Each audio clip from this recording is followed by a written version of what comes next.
2024년 11월 8일 말씀 묵상하겠습니다. 함께 기도하겠습니다. 하나님, 우리 교회가 아름다운 믿음의 가족 공동체가 되게 하여 주시옵소서. 예수님 이름으로 기도했습니다. 아멘. 오늘의 말씀은 디모데전서 5장 1절부터 16절까지의 말씀입니다. 말씀을 함께 살펴보시기 전에 개인적으로 말씀을 꼭 읽으시고 묵상하는 시간 가지시기 바랍니다. 5장 1절을 보면은요.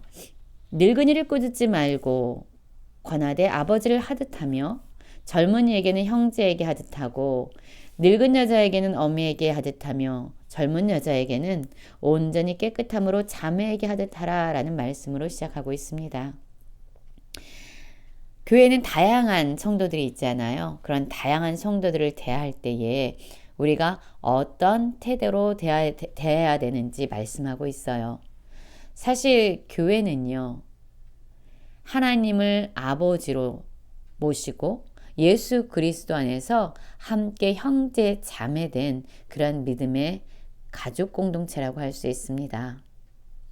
그래서 나이 많으신 분들을 대할 때는 아버지를 대하듯, 그리고 나이 많으신 늙은 여자를 대할 때는 어머니에게 하듯이 존경과 존대의 모습으로 대해야 된다라고 말하고 있어요.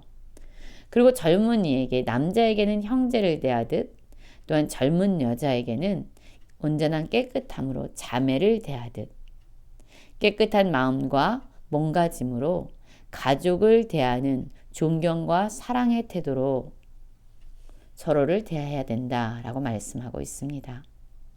그리고 5장 3절부터는요. 과부를 어떻게 세워야 되는지 말씀하고 있습니다. 5장 3절 보면은 참 과부인 과부를 존대하라. 만일 어떤 과부에게 자녀나 손자들이 있거든 그들로 먼저 자기 집에서 효를 행하여 부모에게 보답하기를 배우게 하라. 이것이 하나님 앞에서 받으실 만한 거니라 라고 말씀하고 있죠. 자, 남편을 잃고 과부가 되었습니다. 사실 이 당시에는요. 여자가 결혼을 하면요. 남편에게 소속이 됩니다. 그래서 남편이 죽은 이러한 과부들은요. 경제적으로나 사회적으로나 도움이 필요한 그러한 사회적 약자가 되죠. 자, 이렇게 도움이 필요한 연약한 사람들을 교회는 어떻게 대해야 된다라고 말씀하고 있을까요?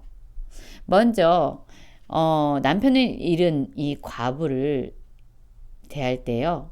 그에게 자녀가 있고 손자가 있다고 생각해 봅시다. 그러면 먼저 자녀나 손자들이 그 과부를 책임져야 된다라고 이야기하고 있습니다. 그들에게 부양할 능력이 있으면 마땅히 과부가 된 어머니나 할머니를 책임지고 돌봐야 됩니다. 자신들이 돌볼 능력이 있는데도 불구하고 자기 책임을 교회 공동체에 떠넘기는 것은 하나님 앞에서 악한 것이라고 말하고 있어요.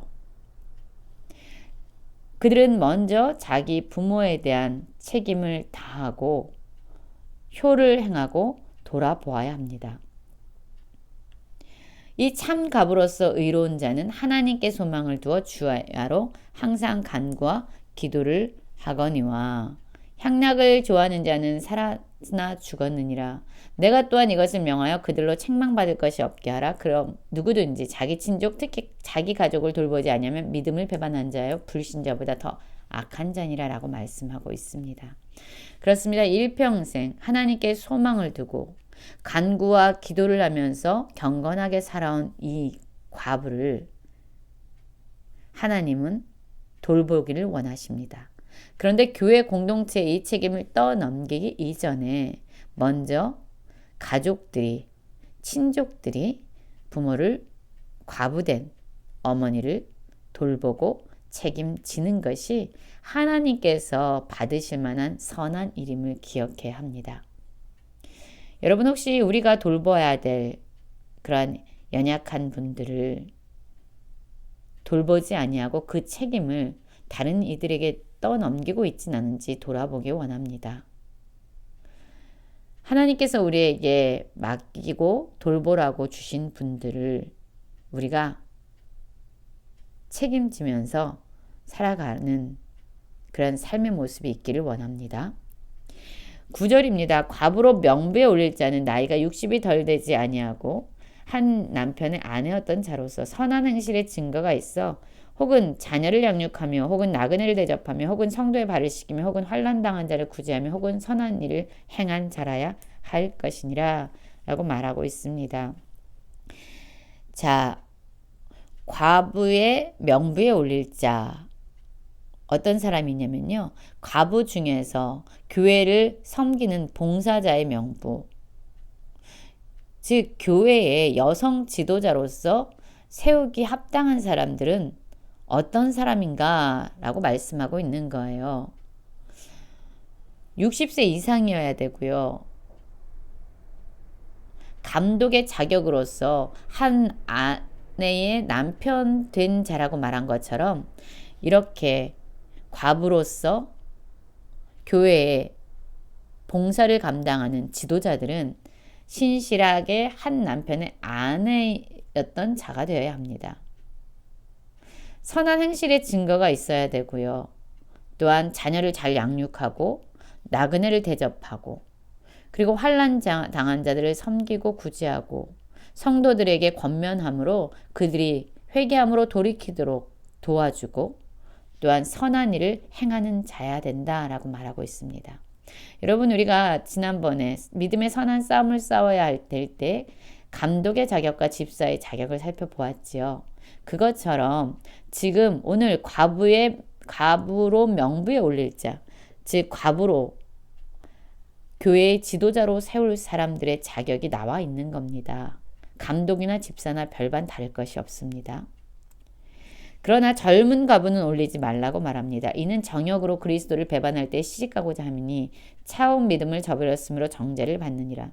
또 그들은 게으름을 익혀 집집으로 돌아다니며 게으를 뿐만 아니라 쓸데없는 말을 하며 일을 만들며 마땅히 아니할 말을 하나니 그러므로 젊은이는 시집가서 아이를 낳고 집을 다스리고 대적에게 비방할 기를 조금도 주지 말기를 원하노라. 이미 사단에게 돌아간 자들도 있느니라 라고 말씀하고 있습니다. 미성숙한 사람들은 그러한 리더의 명부에 올리지 말라고 말하고 있습니다. 나이를 떠나서 미성숙함 때문에 사실은 그들은 아름다운 믿음의 본을 보일 수 없게 되지요. 쓸데없는 말로 분란을 일으킵니다. 그리고 하나님께 서원을 했음에도 불구하고 나중에 결혼하고 싶은 마음에 그 서약을 저버릴 수 있지요. 그렇기 때문에 섣부르게 이런 사람들을 올리지 말고 그들이 편안하게 다시 가정을 꾸려 결혼하고 싶은 마음이 있으면 그렇게 하도록 이런 봉사의 직분을 미루는 것이 60세 이상 성숙할 때까지 지연하는 것이 더 좋은 일이라고 권면하고 있는 겁니다. 만일 믿는 여자에게 과부 친척이 있거든 자기가 도와주고 교회가 짐지지 않게 하라. 이는 참 과부를 도와주게 하려 함이라. 여러분 지금 사회적인 약자인 이 과부를 어떻게 도와줘야 되는지 어떻게 책임지며 살아야 되는지 말씀하고 있습니다. 먼저 마땅히 가족이 그의 친족들이 책임지고 돌봐야 되고요. 그러나 그러한 자기를 책임질 만한 사람이 없을 때에 그 과부는 교회에서 돌봐주어야 합니다. 그리고 또한 과부로서 교회를 섬기면서 봉사하면서 교회의 지도자로 세워야 하는 그 사람들은요. 오늘 말씀에 나온 것처럼 자격을 갖추어야 합니다. 여러분 우리는 어떻게 사회적인 약자를 돌보고 배려하고 도와주고 있습니까? 또한 우리는 어떻게 한 교회에서 다른 성도들을 다른 교훈들을 대우하고 있습니까? 오늘 말씀을 통해서 우리 자신의 삶을 돌아보고 하나님의 말씀에 따라 교회가 아름다운 믿음의 공동체로 세워지도록 서로 말씀대로 대하기를 원하고 우리가 마땅히 책임져야 될 연약한 사람들을 돌보는 모든 성도님들 되시길 간절히 기도합니다.